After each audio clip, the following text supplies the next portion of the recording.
की इस हैट्रिक ने 24 की हैट्रिक की गारंटी दे दी है। आज की इस हैट्रिक ने 24 की हैट्रिक की गारंटी दे दी है। आज की इस हैट्रिक ने 24 की हैट्रिक की गारंटी दे दी है।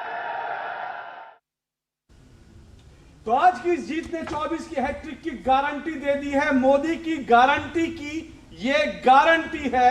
आज की ये सबसे बड़ी खबर है। जी हाँ, आज सुबह से लगातार 4 राज्यों के विधानसभा चुनाव के नतीजे और रुझानों पर हम लगातार बने हुए थे और अब जो है नतीजे और तस्वीर एकदम साफ है। 4 राज्यों में से 3 राज्यों में बीजेपी एक बड़ी जीत के साथ जो है वो सरकार बनाने जा रही है। 3 राज्यों में से जिनमें से 2 राज्य ऐसे हैं जो बीजेपी ने कांग्रेस से छीन लिए हैं। एक राज्य में कांग्रेस को तेलंगाना में जीत मिली है, लेकिन ये जीत भी इन 3 राज्यों में हार के सामने इतनी फीकी पड़ गई है कि कांग्रेस मुख्यालय में भी जश्न का माहौल नहीं है। कुल मिलाकर आज का दिन बड़ा दिन रहा, बीजेपी के लिए बड़ा दिन रहा, नरेंद्र मोदी के लिए बड़ा दिन रहा। और ये चुनाव नतीजे आने के बाद अब जो नतीजे आए, जो परिणाम आए, इंपॉर्टेंट वो नहीं रह गया है, बल्कि अब यहां से जो दरअसल आगे का सफर, क्योंकि लगभग 180 दिन रह गए हैं अगला चुनाव यानी लोकसभा का चुनाव। 180 दिन बाद लोकसभा का 2024 का चुनाव होगा और प्रधानमंत्री नरेंद्र मोदी ने ऐलान कर दिया है कि आज की जो जीत है वो 2024 में नरेंद्र मोदी की हैट्रिक की गारंटी है।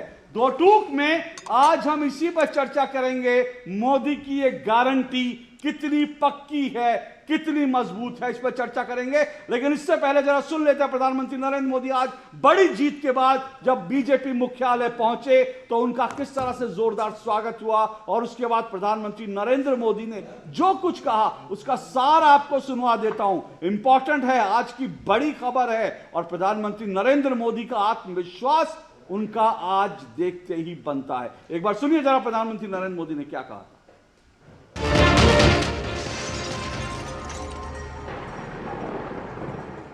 हमारी नारी शक्ति, हमारी युवा शक्ति, हमारे किसान और हमारे गरीब परिवार, इन 4 जातियों को सशक्त करने से ही देश सशक्त होने वाला है। आज बड़ी संख्या में हमारे ओबीसी साथी इसी वर्ग से आते हैं। आज बड़ी संख्या में हमारे आदिवासी साथी इसी वर्ग में आते हैं और इन चुनावों में इन चारों जातियों ने भाजपा की योजनाओं और भाजपा के रोड मैप को लेकर बहुत उत्साह दिखाया है। मैं आज पूरी विनम्रता से देश की हर बहन बेटी को यही कहूंगा कि आपसे जो वायदा बीजेपी ने किए हैं वो 100% पूरे किए जाएंगे। और ये मोदी की गारंटी है।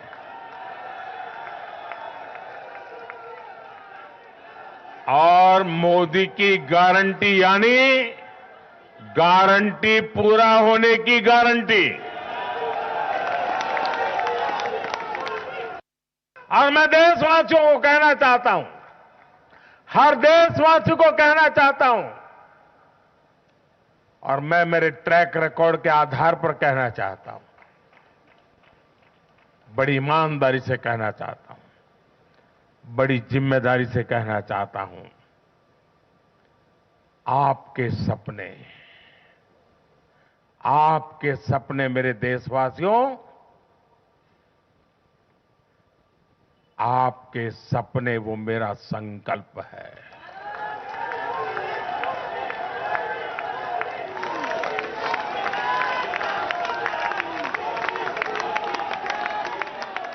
आपके सपनों को पूरा करने के लिए जो मेरा संकल्प है, वो मेरी साधना भी है, मेरी तपस्या भी है।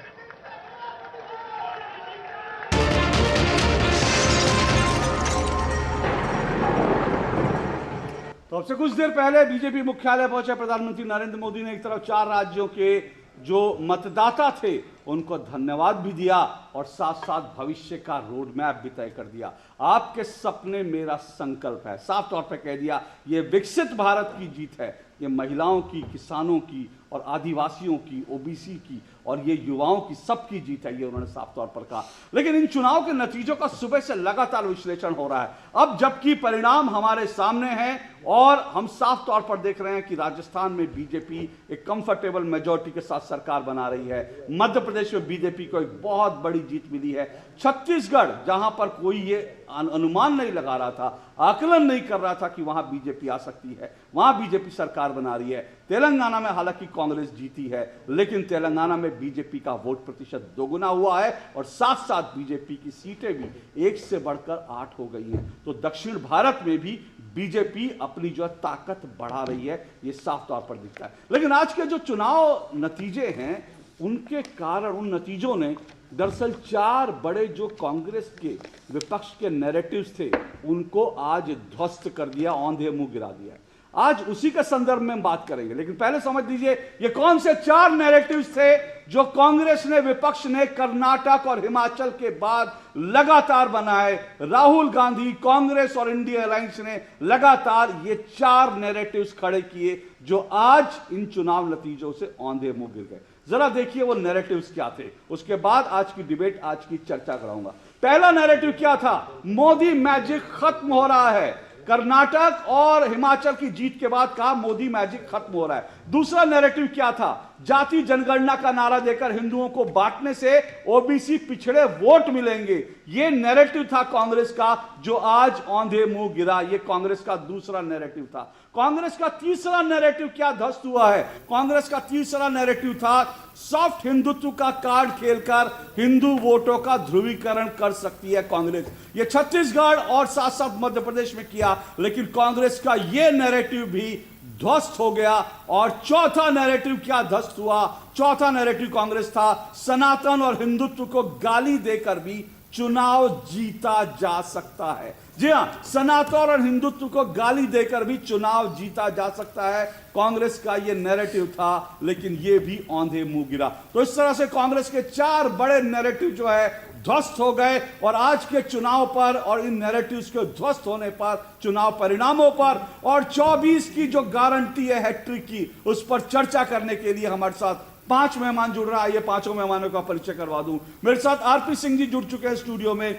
आरपी सिंह जी बीजेपी के राष्ट्रीय प्रवक्ता हैं। सरदार आरपी सिंह जी मेरे साथ जुड़े हैं। मेरे साथ स्टूडियो में जुड़े हैं ऋषि शंकर मिश्रा। ऋषि शंकर मिश्रा राजनीतिक विश्लेषक हैं और इस सरकार के मुखर आलोचक भी हैं। मेरे साथ विजय कौशिक जुड़े हुए हैं, कांग्रेस के नेता हैं विजय कौशिक। ब्रिजमोहन दुग्गल मेरे साथ जुड़े हैं, प्रधानमंत्री रिपोर्ट कार्ड से राजनीतिक विश्लेषक हैं। और मेरे साथ प्रदीप भंडारी जुड़े हैं, जन की बात के राजनीतिक विश्लेषक हैं, चुनाव विश्लेषक हैं। और प्रदीप भंडारी ने जो उनकी जन की बात ने इस चुनाव के संदर्भ में जो 2 भविष्यवाणियां की थी, जो 2 एग्जिट पोल के नतीजे बताए थे, राजस्थान और दूसरा तेलंगाना, वो दोनों बिल्कुल सटीक हुए हैं। हालांकि बाकी राज्यों में वो मैं तो कहता हूं कि पूरी तरह से इन चुनाव में किसी की भी जो है एग्जिट पोल्स पूरी तरह से वो साबित नहीं हुए। लेकिन बड़ी बात, सबसे पहले आरपी सिंह जी बहुत बहुत शुभकामनाएं, बधाई आपको, बहुत बड़ी जीत है। और सबसे बड़ी बात है इस जीत के बाद जिस तरह से बीजेपी के नेता लगातार विनम्रता दिखा रहे हैं, मुझे लगता है ये भी अपने आप में एक बहुत अच्छा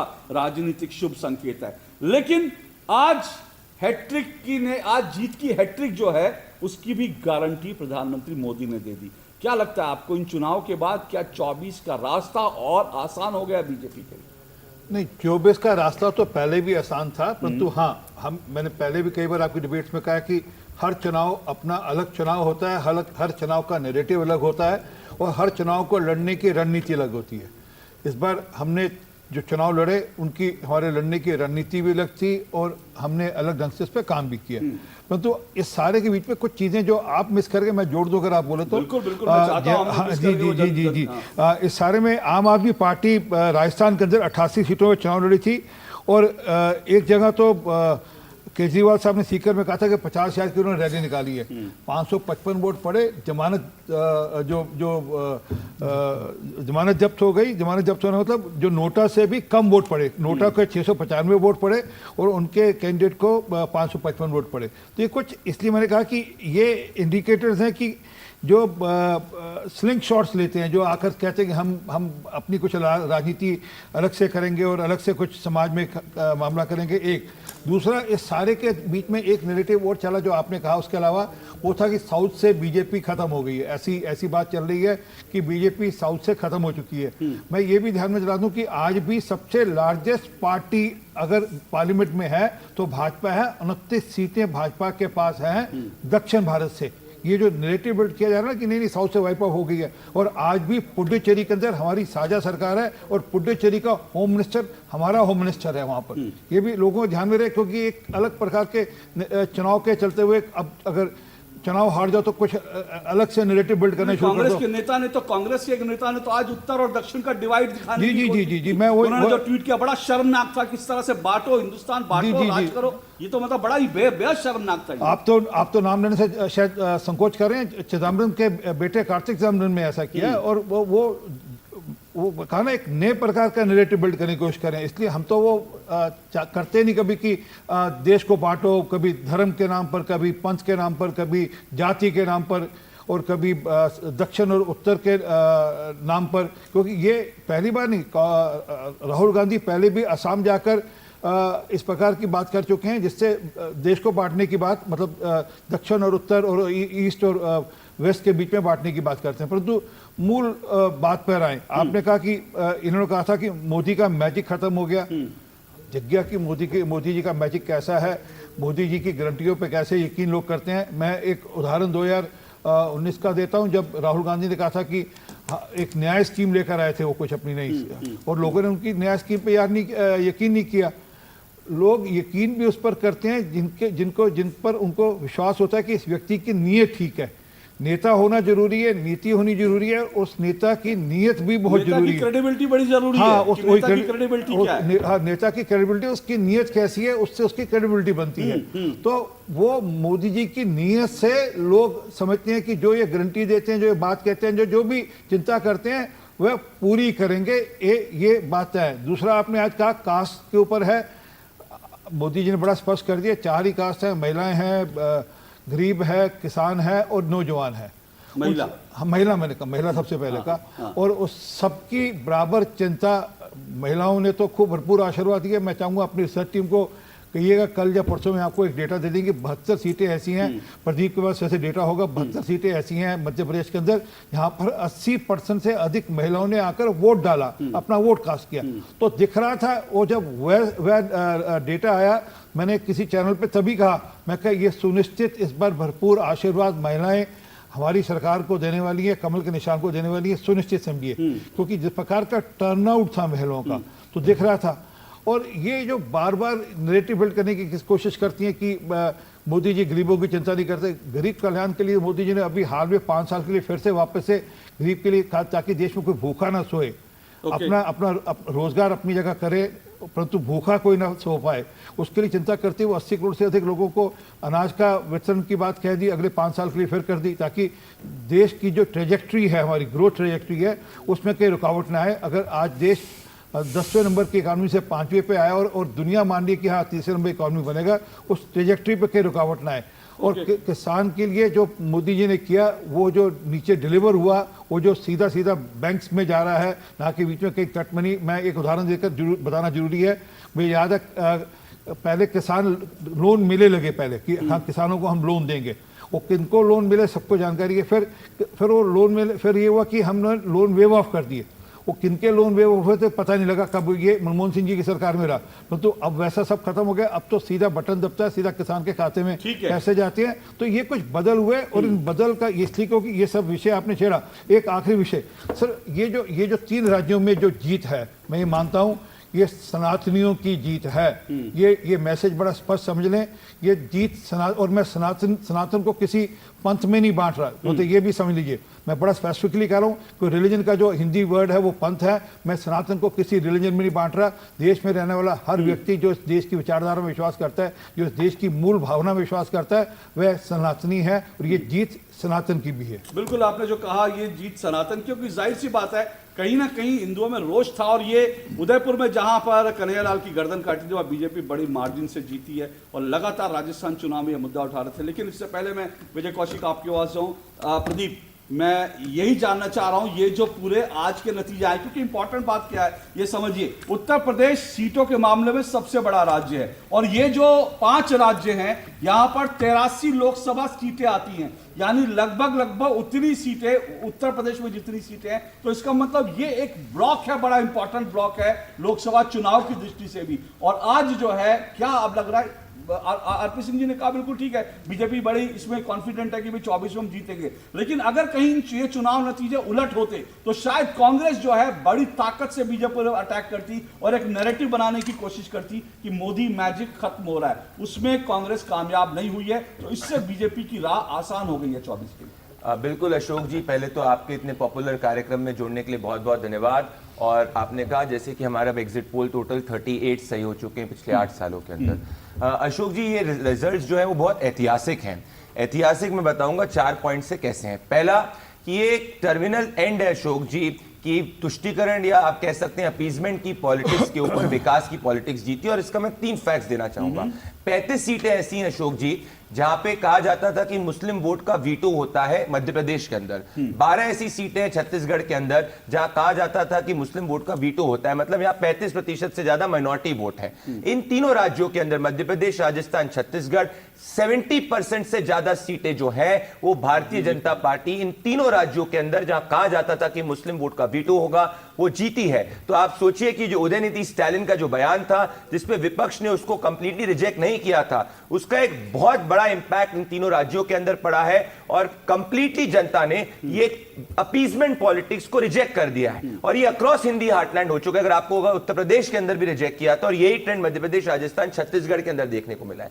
आरपी जी ने कुछ बात करी महिलाओं की, मैं डेटा देना चाहता हूं अशोक जी।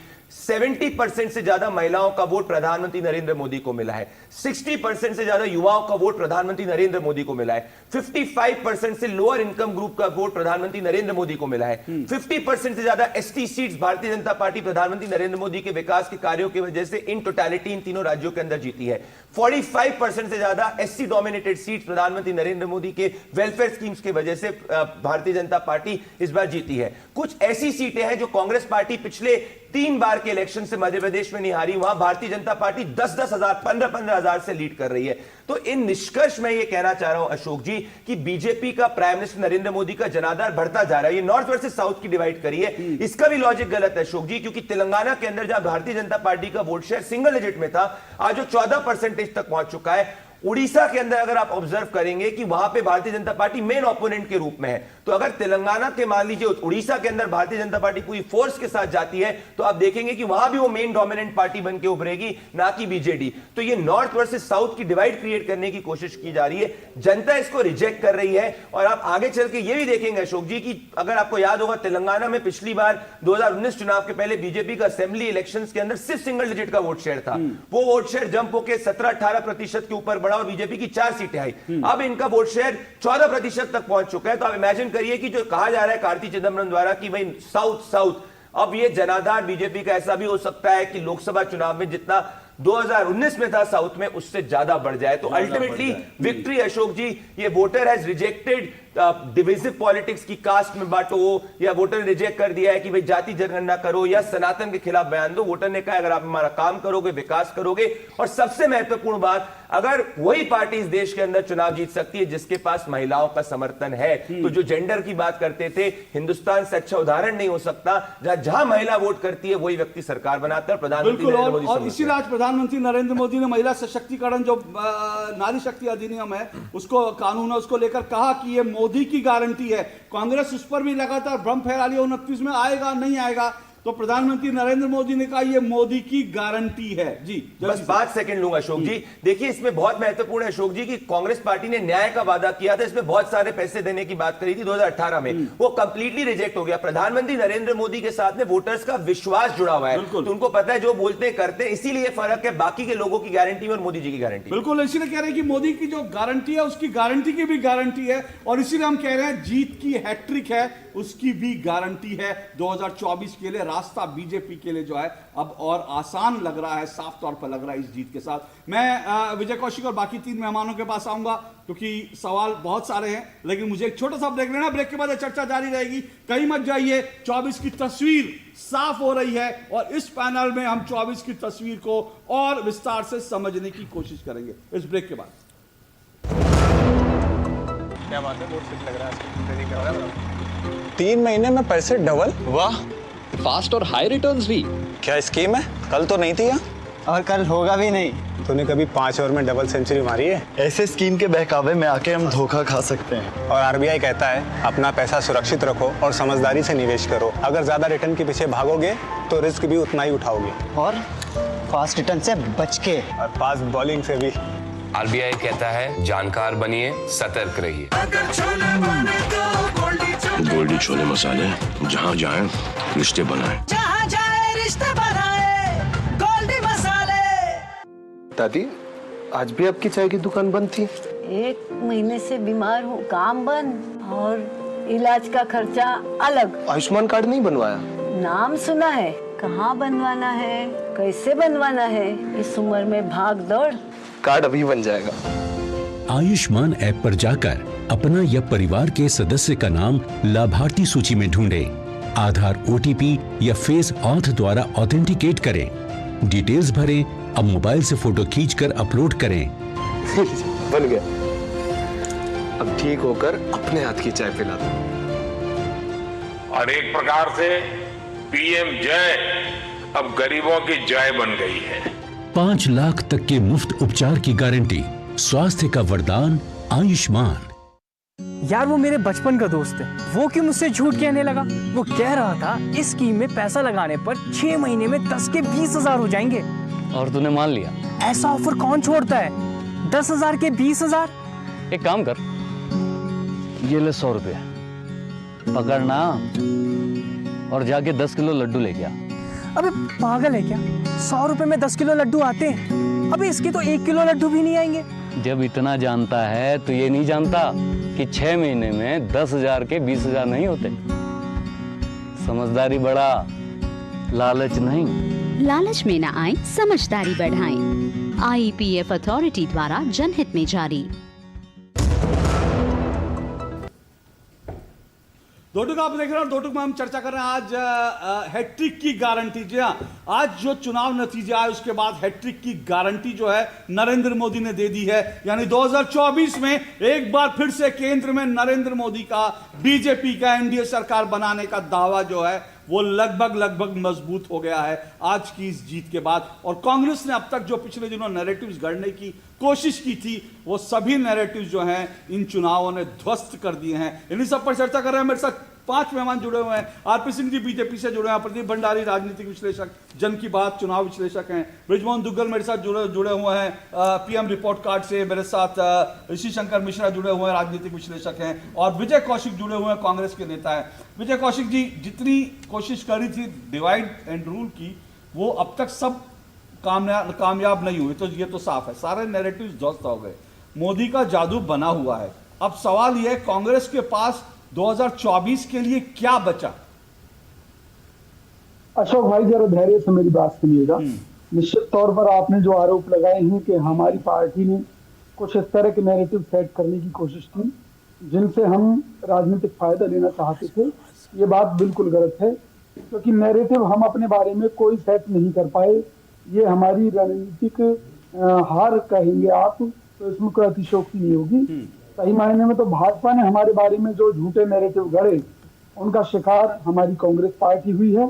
उसमें हमारे नेताओं की रणनीतिक चूक भी शामिल है। पहला नैरेटिव कि कांग्रेस हिंदू विरोधी है, भाजपा ये बनाने में हमारे खिलाफ कामयाब रही। दूसरा ये कि भाई भाजपा ये narrative विजय भाई set एक करने में मिनट तो इसी मीडिया की नैरेटिव पर ताकत- एक मिनट मीडिया की ताकत इनके पास है। आरपी सिंह जी एक मिनट रुकिए आरपी सिंह जी एक मिनट रुकिए विजय भाई पहले ये जो आप कह रहे हैं मैं इसी को यहाँ पर बोल रहा हूँ ये नैरेटिव बीजेपी ने थोड़ी गढ़ा था बीजेपी ने थोड़ी बोला था कि जो सनातन है वो एड्स है वो मलेरिया है वो डेंगू है बीजेपी का कोई नेता थोड़ी गया था कि हिंदुत्व का सनातन का सर्वनाश करके बोर्ड लगा के प्रोग्राम करने बीजेपी के किसी सुने मेरी बात पूरी नहीं हुई बीजेपी के किसी नेता ने थोड़ी बोला था कि हिंदू शब्द का अर्थ जो है वो है गंदा ये तो सब कांग्रेस के नेताओं ने बोला था आपकी सहयोगी ने बोला था तो बीजेपी इसमें क्या करेगी अशोक भाई आपने अपनी बात पूरी कर ली अब मैं अपनी बात कह लेता हूँ पहले हम नैरेटिव की बात कर रहे हैं दूसरा नैरेटिव हमारे बारे में ये गढ़ा गया बीजेपी द्वारा क्योंकि धन बल और मीडिया की ताकत इनके साथ है माननीय मोदी जी और अमित शाह जी के साथ और ये उसका बखूबी इस्तेमाल कर रहे हैं दूसरा नैरेटिव ये इन्होंने गढ़ा कि जैसे कांग्रेस मुस्लिम परस्त पार्टी है तीसरा नैरेटिव हमारे बारे में ये गढ़ा गया कि हमारी पार्टी में ब्राह्मण वैश्य और क्षत्रिय को कोई स्थान नहीं है ये सभी जाति के लोग उपेक्षित हैं कांग्रेस में और भाजपा ने इस बात का फायदा लिया हालांकि इसमें हमारी पार्टी के शीर्ष नेतृत्व का भी कुछ ना कुछ दोष है कि जो नेता पहले शीर्ष पर दिखाई देते थे ब्राह्मण समाज से वैश्य समाज से या क्षत्रिय समाज से अब वो चीजें कांग्रेस में नहीं दिखाई देती यही कारण है कि जहां नेहरू जी के समय में या इंदिरा जी के समय में या राजीव जी के समय में जो इन जातियों की वोट सबसे ज्यादा तादाद में हमें मिलती थी वो वोट बैंक अब बीजेपी की तरफ खसकता जा रहा है तो कहीं ना कहीं हमारी गलतियों के कारण हमारे खिलाफ भाजपा ने एक नैरेटिव सेट किया उसका फायदा लिया तो इसमें कोई शक नहीं कि रणनीतिक रूप से और प्रोपेगेंडा में भाजपा बहुत आगे निकल चुकी है और कांग्रेस पार्टी के ऊपर भारी है और उसके लिए हमारे रणनीतिकार और कुछ सलाहकार जिम्मेदार भी चलिए वो आपने ये तो स्वीकार किया आपके सलाहकार जिम्मेदार है एक मिनट रुकिएगा लेकिन मैं फिर कह रहा हूं जो सनातन और हिंदुत्व को गाली देकर आरपी सिंह जी एक मिनट सनातन और हिंदुत्व को गाली देकर इस देश में और वो बीजेपी ने नहीं किया वो नैरेटिव कांग्रेस और उसके सहयोगियों ने किया लेकिन एक बात जो विजय जी आपने कही धन बल और मीडिया मुझे नहीं पता धन बल और मीडिया की बात है मीडिया में भी मैं नहीं जानता मीडिया को लेकर के तो हम लोग तो 14 प्रतिबंधित में शामिल हैं आप आ जाते हैं बड़ी कृपा करते हैं आप हमारे साथ बात करने के लिए लेकिन हम तो 14 उसमें और लेकिन ये जरूर है कि यूट्यूबर्स की बड़ी फौज है कांग्रेस के साथ और वो तमाम यूट्यूबर्स प्रदीप एक मिनट रुकिएगा प्रदीप इस बात को जानते हैं कि तमाम यूट्यूबर्स का मैं आज भी देख रहा था एक यूट्यूबर ने आज एक बड़ा शो किया था कि देश बदलने वाला है ये चुनाव नतीजे से देश बदलने वाला है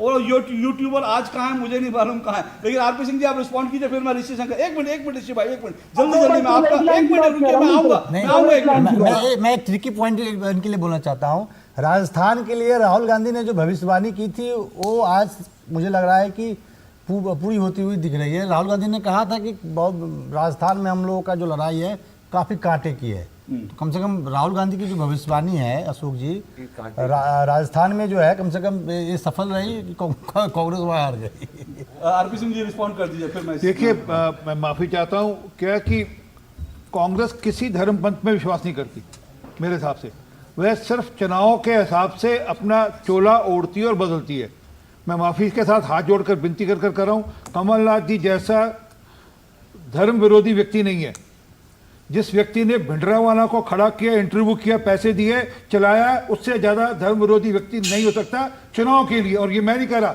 दो किताबें हैं आज तक किसी कांग्रेस के नेता ने उस किताबों को चैलेंज किया जीबीएस सिद्धू की किताब और कुलदीप नैयर की किताब है जिसमें स्पष्टता से लिखा दूसरी बात बंद कमरे में कहना अरे 90% मुसलमान हमारे को वोट पड़ जाए तो हम चुनाव जीत जाएंगे ये हमारा बयान नहीं है कमलनाथ जी का स्टिंग ऑपरेशन या जो उनका वीडियो लीक हुआ था वो था और फिर कहना अरे हम तो हिंदू राष्ट्र चाहते हैं ये अभी इस चुनाव में कहा ना हिंदू राष्ट्र की बात के लिए कल्पना की बात की तो वो सिर्फ वोट के लिए राजनीति के लिए कुछ भी करेंगे ये असली डीएनए है जो लोग समझते हैं आप ओढ़ो कुछ भी आप पहनो कुछ भी परंतु आपका जो मूल डीएनए है वो बार बार लोग समझते हैं वो परिलक्षित भी होता है ऋषि शंकर मिश्रा मुझे जो लगता है बड़ी बात यह है कि आज की तारीख में वोटर्स को ठगा नहीं जा सकता आप एक जगह पर डीएमके के साथ खड़े होंगे डीएमके सनातन को गाली देगा और कमलनाथ वहां जाकर बन जाएंगे कि मैं तो हनुमान भक्त हूं और दूसरी तरफ जो है भूपेश बघेल कहेंगे कौशल्या माता का ये राज्य है और कौशल्या माता की भूमि है तो ये डबल स्टैंडर्ड जो है पब्लिक पहचान जाती है पब्लिक आपको ये सब चीज चलती नहीं चुनाव में अब बिल्कुल अशोक जी देखिए जो बहुसंख्यक विजय जी बहुसंख्यक का जो सेंटीमेंट है उसको आप छेड़ के हिंदुस्तान में राजनीति नहीं कर सकते और नहीं करना भी चाहिए, हर धर्म का अपना रिस्पेक्ट है। लेकिन मैं आज चुनावी विश्लेषण के लिए बैठा हूँ। देखिए राजस्थान में मेरा ये मानना है, आपकी बात से मैं सहमत हूँ कि जो उदयपुर में जो घटना हुई कन्हैया लाल की, उसका इम्पैक्ट रहा। प्रधानमंत्री जी ने भी इस मुद्दे को जोर शोर से उठाया उदयपुर में, आपको मालूम है अशोक जी। और उसका मैंने राजस्थान में कई पत्रकारों से बात किया, वहाँ के लोकल लोगों से बात किया, खासकर शहरी एरिया में इसका बड़ा इम्पैक्ट था और इसका नुकसान कांग्रेस को हुआ है, नंबर 1। नंबर 2, पूर्वी राजस्थान में आप देखिए, चाहे वो रमेश मीना हो, प्रसादी लाल मीना हो, जितने भी मीना या गुजर वाले जो बेल्ट हैं, वहाँ सचिन पायलट और अशोक गहलोत की जो रिफ्ट थी उसका नुकसान उठाना पड़ा है। मैं आपको एक एग्जाम्पल देता हूँ, आप उस बात से सहमत हो जाएंगे। सवाई माधोपुर से करोड़ीलाल मीना लड़ रहे थे, दानिश अबरार चुनाव लड़ रहे थे। 2018 में दानिश अबरार को सचिन पायलट ने टिकट दिलाया, लेकिन वो उन्होंने कैंप बदल दिया। इसके कारण क्या हुआ, दो बड़े नेताओं के रिफ्ट के बीच ये हुआ कि अशोक गहलोत के खेमा में आने के कारण गुज्जर समुदाय इनसे नाराज थे और गुज्जर समुदाय ने इनको वोट नहीं दिया और सचिन पायलट वहाँ प्रचार करने भी नहीं गए। इसी तरह हालांकि आमेर में कांग्रेस जीत गई है, सतीश पूनिया को उन्होंने हरा दिया है, लेकिन आमेर में भी माली समाज का 30-40 हज़ार वोट था, अशोक गहलोत प्रचार करने नहीं गए। तो ऐसे आपके 15-16 सीट थे जहां यदि दोनों नेता संयुक्त रूप से प्रचार करते। और मैं थोड़ा सा आपसे डिफर कर रहा हूं।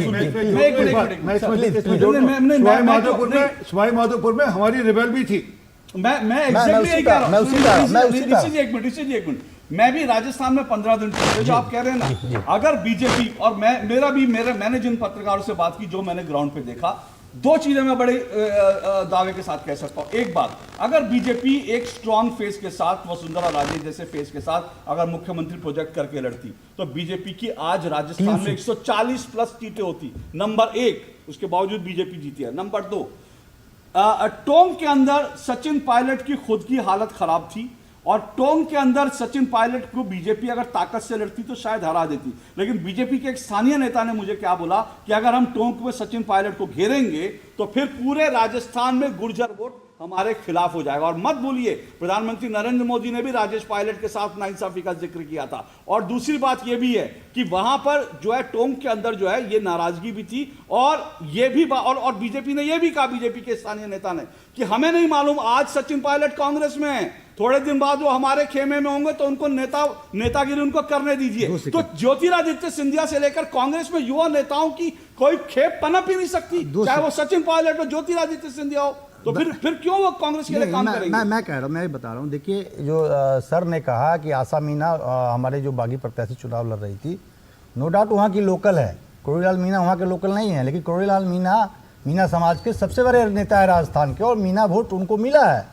यदि गुजर समुदाय दानिश अबरार के साथ चले जाते, वहाँ 3 समाज का बड़ा वोट है, मुसलमान, गुजर और मीना। ऋषि जी इस तरह के विश्लेषण मुझे लगता है अब कोई मायने नहीं है, अब कोई मायने नहीं है विश्लेषण में। मैं ये हार का विश्लेषण बता रहा हूँ कांग्रेस का, अब कोई मायने नहीं है। देखिए, आप वहाँ का विश्लेषण ऐसे करेंगे तो मध्य प्रदेश का क्या करेंगे? मैं एक लाइन में खत्म करूंगा, देखिए, आज 1998 के बाद 2018 तक आप कांग्रेस का परफॉर्मेंस देख लीजिए, सबसे हाईएस्ट परफॉर्मेंस है कांग्रेस का।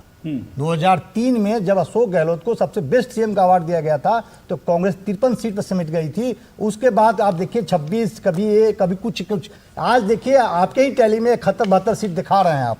तो ये बेस्ट परफॉर्मेंस है। कांग्रेस की जो गुटबाजी है, कांग्रेस के कुछ टिकट डिस्ट्रीब्यूशन है, वो हार के कारण बने। मैं नहीं मानता हूँ ये मोदी मैजिक है, मोदी मैजिक। सुनिए सर 2 सेकंड, सर आप वरिष्ठ हैं, 2 सेकंड मेरे पास सहमत होंगे। राजेंद्र राठौर क्यों हार गए तारापुर से? सतीश पूनिया आमेर से क्यों हार गए? ऋषि शंकर मिश्रा मेरी बात सुनिए। मैंने कहा ना, इस तरह के नीति में जाऊंगा तो आप 5 सीटें बता सकते हैं तो मैं 50 सीटें बता सकता हूं, लेकिन मैं मोटे तौर पर सुनिए सर, एक गालिब साहब ने ऐसे मौके के लिए बहुत अच्छी लाइन कही है, दिल के बहलाने को गालिब ये ख्याल अच्छा है। मैं क्या कह रहा हूं सुनिए, आज भी कांग्रेस के एक नेता ने, कांग्रेस के एक पूर्व सचिव ने ट्वीट किया कि मध्य प्रदेश में कांग्रेस नहीं हारी है, मध्य प्रदेश में कांग्रेस MP वाली हारी है। कांग्रेस मैं बता फिर देता कह रहा हूँ, कांग्रेस दिल में के क्यों आ रही है मैं वो बता फिर कह देता रहा हूं हूँ सर, दिल के बहलाने को देखिए। गाली में ख्याल अच्छा है, वहां पे अशोक गहलोत हार गए, यहाँ पे कमलनाथ हार गए, कांग्रेस और यहाँ पे भूपेश बघेल हार गए। राहुल गांधी की छवि इंटैक्ट है। राहुल गांधी युवाओं के बहुत बड़े नेता हैं। राहुल गांधी हाथ हिलाते हैं तो स्वीप हो जाता है। ये सब चीजें मैं फिर कह रहा हूँ, एक मिनट, मैं फिर कह रहा हूँ, दिल के बहलाने को गाली में ख्याल अच्छा है। और एक चीज, एक मिनट मुझे रुकिए, एक मिनट, मैं भी गया भी नहीं ब्रिजमोहन। मैं अभी शाम को 6 बजे कांग्रेस मुख्यालय में गया था। मैंने वहां पे जो नजारा देखा, वहां पे मुख्यालय में एक जो है पोस्टर लगा था, बड़ा दिलचस्प पोस्टर था ये, और इस पोस्टर में भगवान राम थे, सीता थे, और नीचे लिखा था, भगवान राम और हनुमान जी थे, उसके बाद राहुल और प्रियंका थे, और नीचे लिखा था कि राहुल प्रियंका का देखो खेल, भाजपा की बना दी रेल। ये कांग्रेस मुख्यालय पर पोस्टर चिपका हुआ था। अभी भी आप इसकी आलोचना कीजिए, ये सही बात है, ऐसा नहीं करना चाहिए। सर, मैं फिर कह रहा हूं कि मैं तथ्यों की बात कर रहा हूं। दिल बहलाओ, मैं यदि मोदी मैजिक होता तो सर, शहर के बगल वाला सीट आमेर कांग्रेस बीजेपी क्यों हार जाती? अरे सर, मोदी मैजिक होता। सतीश पूनिया इतने बड़ा नेता, मुख्यमंत्री के दावेदार, राजेंद्र राठौर मुख्यमंत्री के दावेदार नहीं थे। ये आपकी जानकारी गलत है।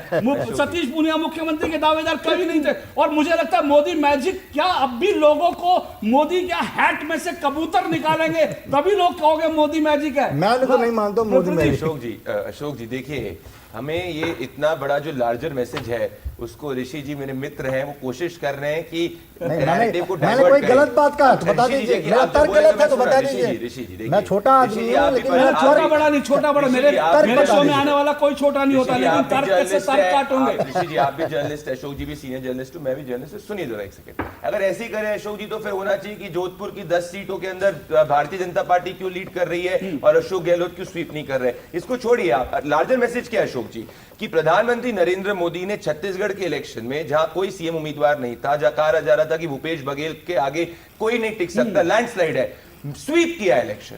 राजस्थान के अंदर पहली बार ऐसा हुआ कि भारतीय जनता पार्टी ने सीएम उम्मीदवार नहीं डिक्लेयर किया और लोग कह रहे थे वो बीजेपी 100 से नीचे आ जाएगी, कांग्रेस जीत जाएगी। Bharatiya Janata party clean majority की गवर्नमेंट लेके आई।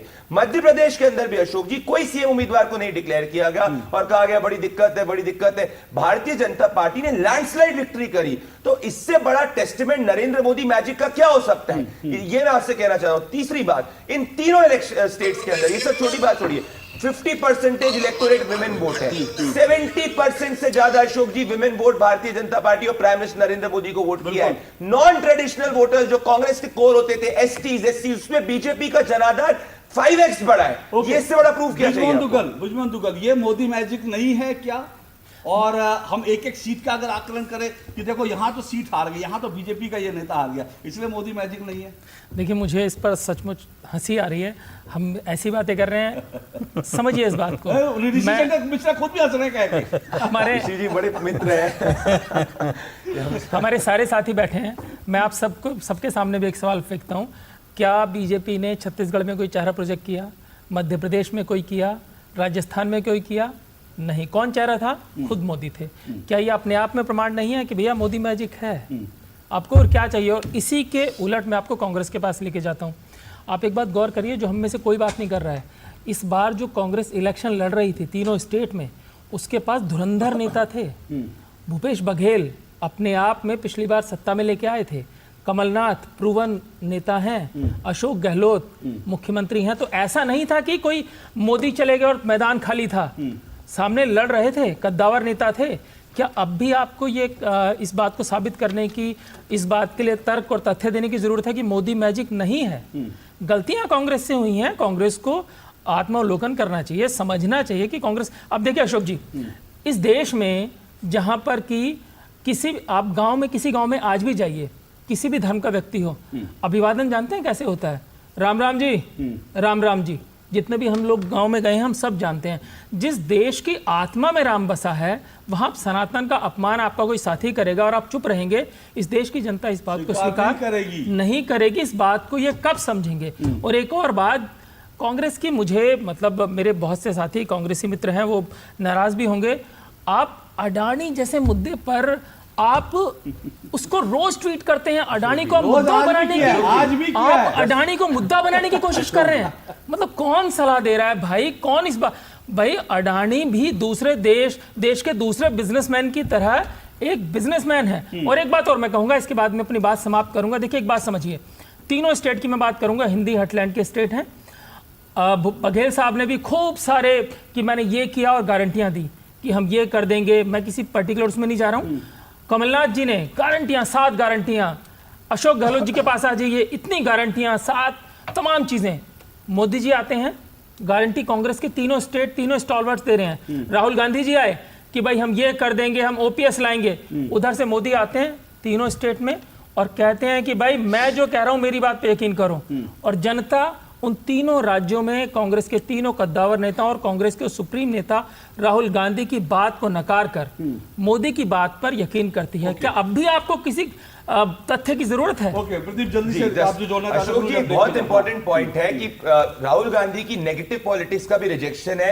वो कोशिश कर रहे थे कि भाई गौतम अडानी, नरेंद्र मोदी, इन सबको लिंक करे, इनको कहीं करप्शन से जोड़े, पर जनता ने इसको भी रिजेक्ट किया है। जनता ने बोला है कि भाई एक बिजनेसमैन अगर देश के लिए स्ट्रेटेजिक एसेट्स चाइना से लेके अगर आगे बढ़ रहा है, लेजिटिमेटली कर रहा है, उसमें दिक्कत क्या है? कि वही रफाल वाला नैरेटिव था अशोक जी, अगर आपको याद होगा 2019 के पहले जो जनता ने रिजेक्ट किया था, और ये वापस से 2024 के पहले जनता ने रिजेक्ट किया। मुझे एक ब्रेक लेना है, वो ब्रेक लेता हूं, उसके बाद फिर आऊंगा, क्योंकि नए कई नैरेटिव ध्वस्त हुए हैं। लेकिन एक बात जो है, कांग्रेस के पास एक कार्ड जिसको कांग्रेस उम्मीद कर रही है, और राहुल गांधी बार बार कह रहे हैं, हालांकि इन चुनाव में वो कार्ड फेल हो चुका है, ओबीसी और जातिगत जनगणना की जो बात कर रही है कांग्रेस, क्या वो कांग्रेस का अब भी कार्ड रहेगा और क्या वो कार्ड किसी काम भी आया? आऊंगा इस पर, इस ब्रेक के बाद।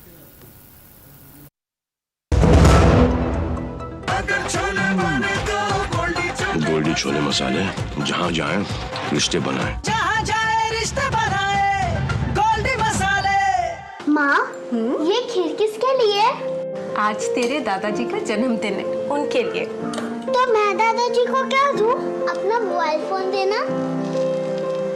ये क्या कर रही है? दादाजी के लिए आयुष्मान कार्ड बना रही हूँ। घर बैठे? हाँ।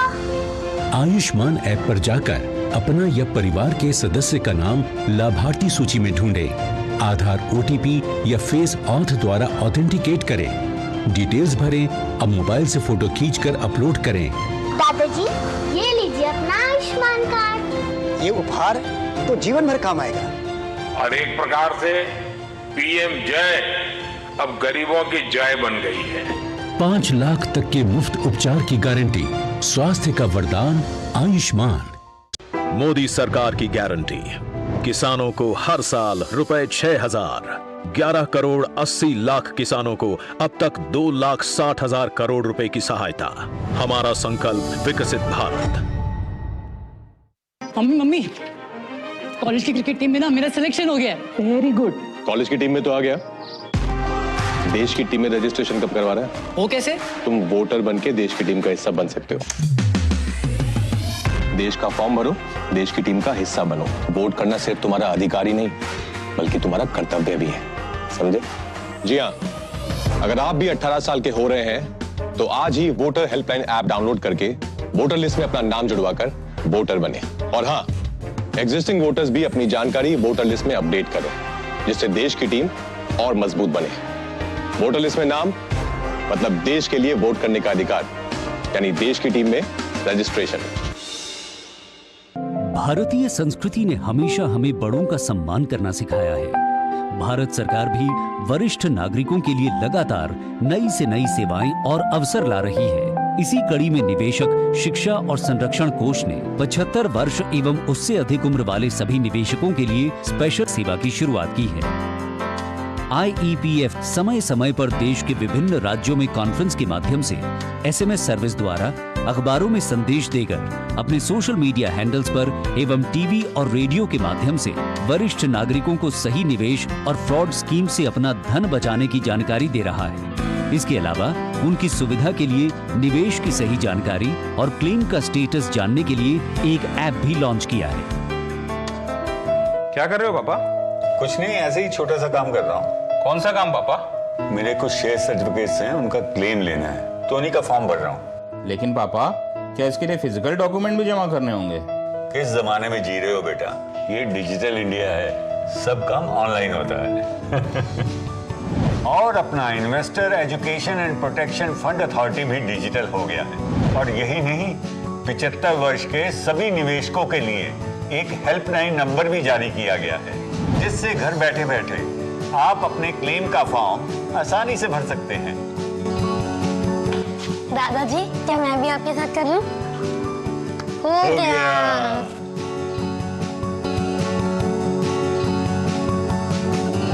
निवेशक शिक्षित तो निवेश सुरक्षित।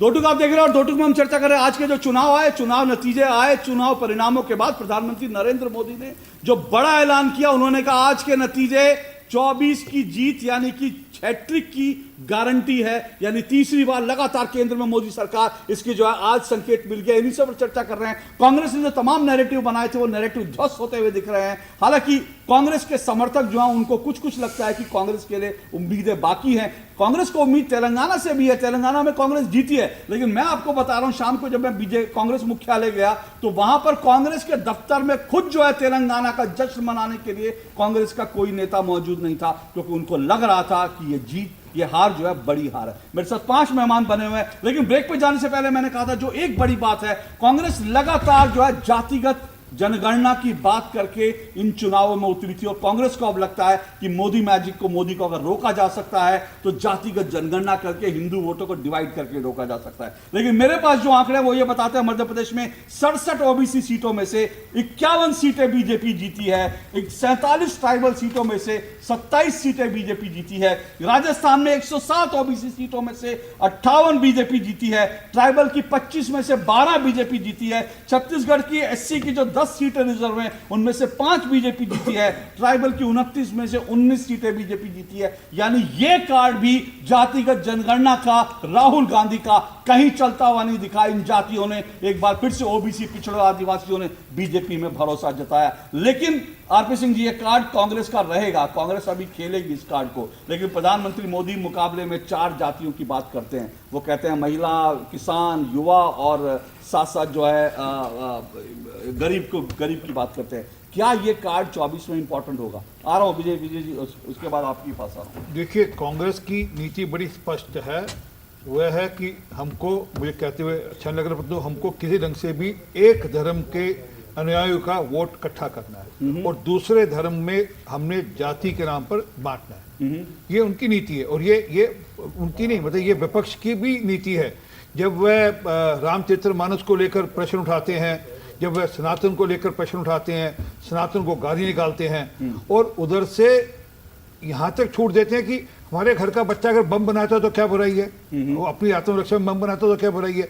तो वो दिख रहा है कि किस और पूरा का पूरा नैरेटिव चल रहा है, परंतु इस इलेक्शन ने वह नैरेटिव ढा दिया है, वह नैरेटिव तोड़ दिया है।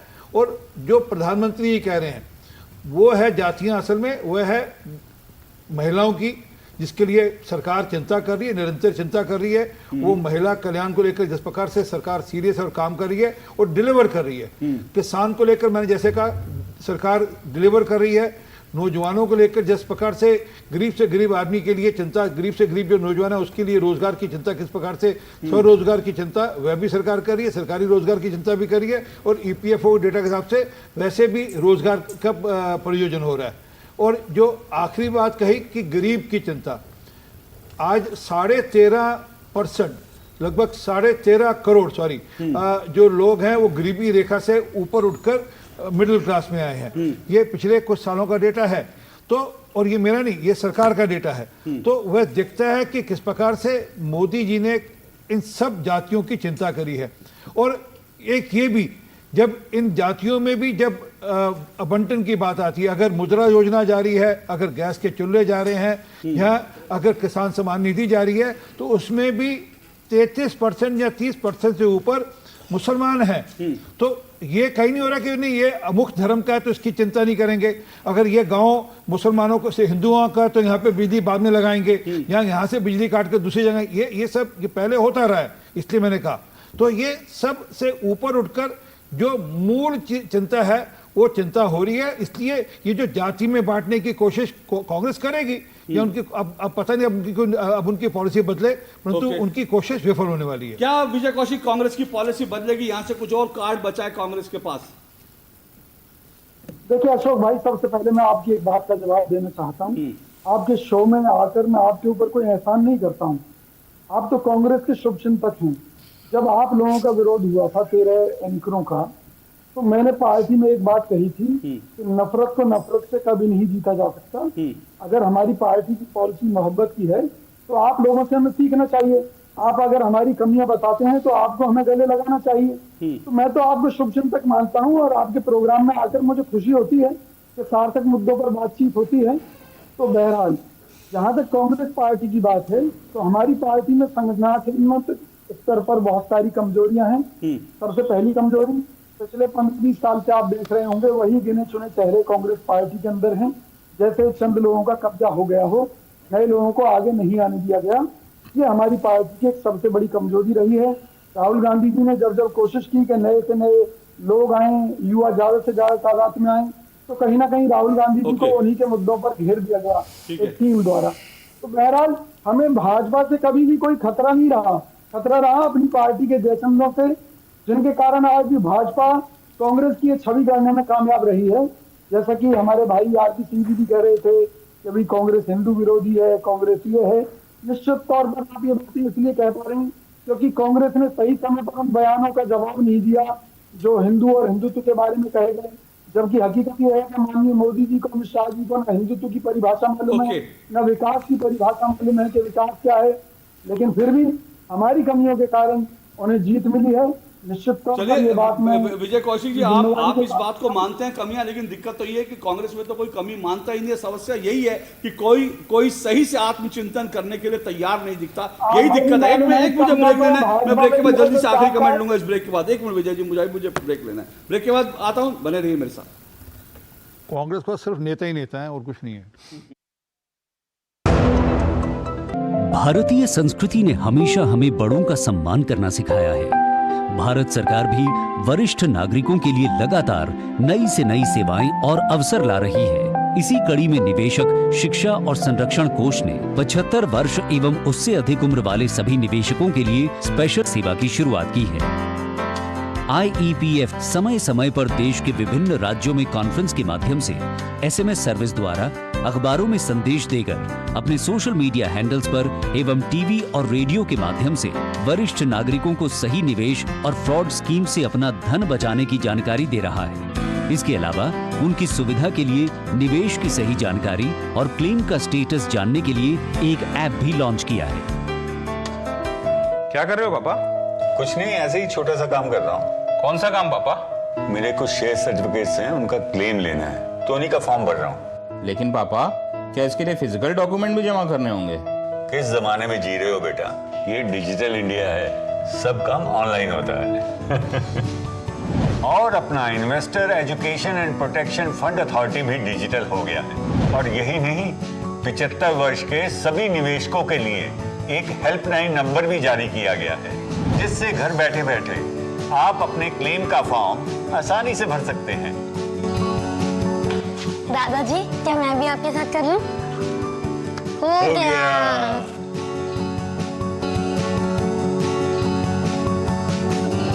निवेशक शिक्षित तो निवेश सुरक्षित।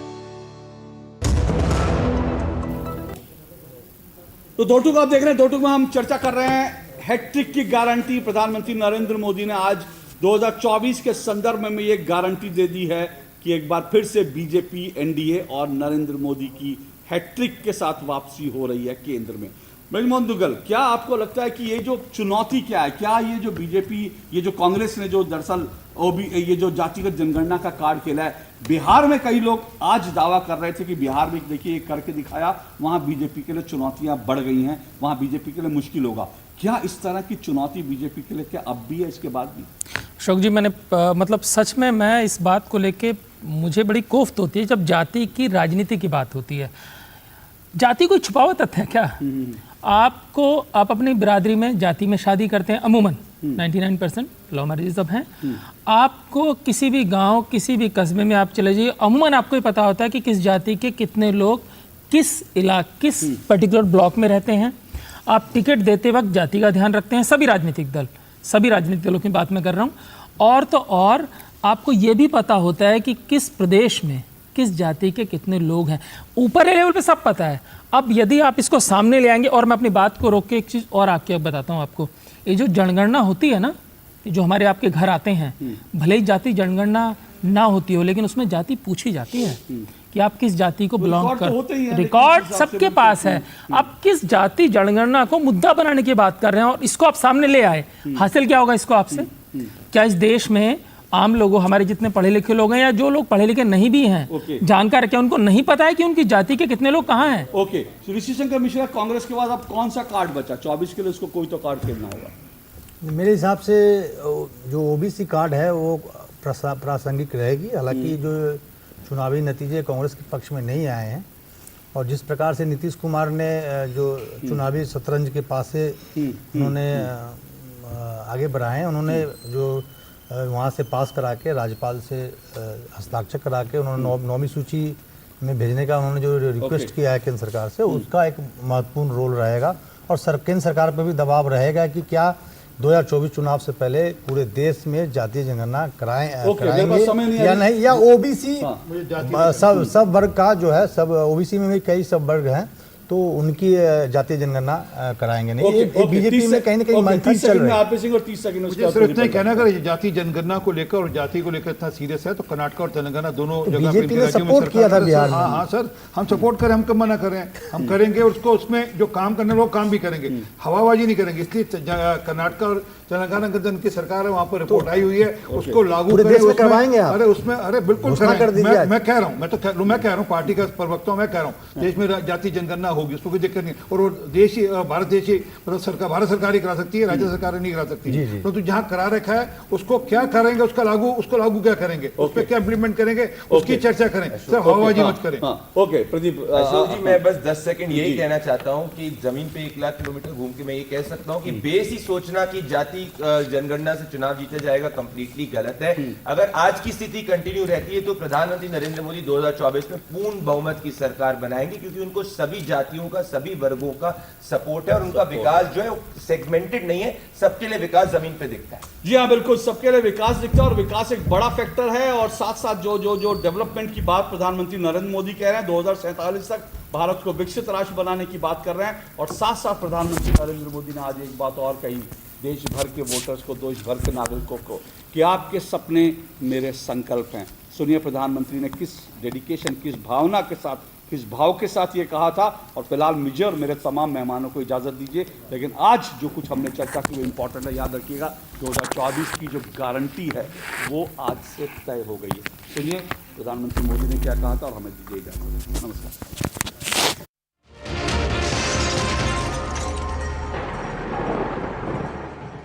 आपके सपने मेरे देशवासियों,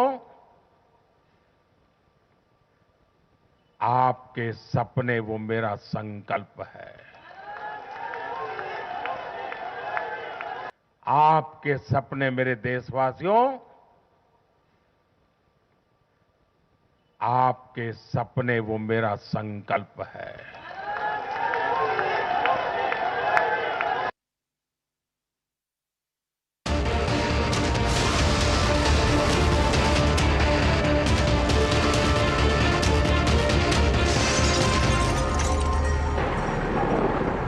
दो टूक के प्रायोजक थे वंडर सीमेंट इस्तेमाल कीजिए, फर्क नजर आएगा।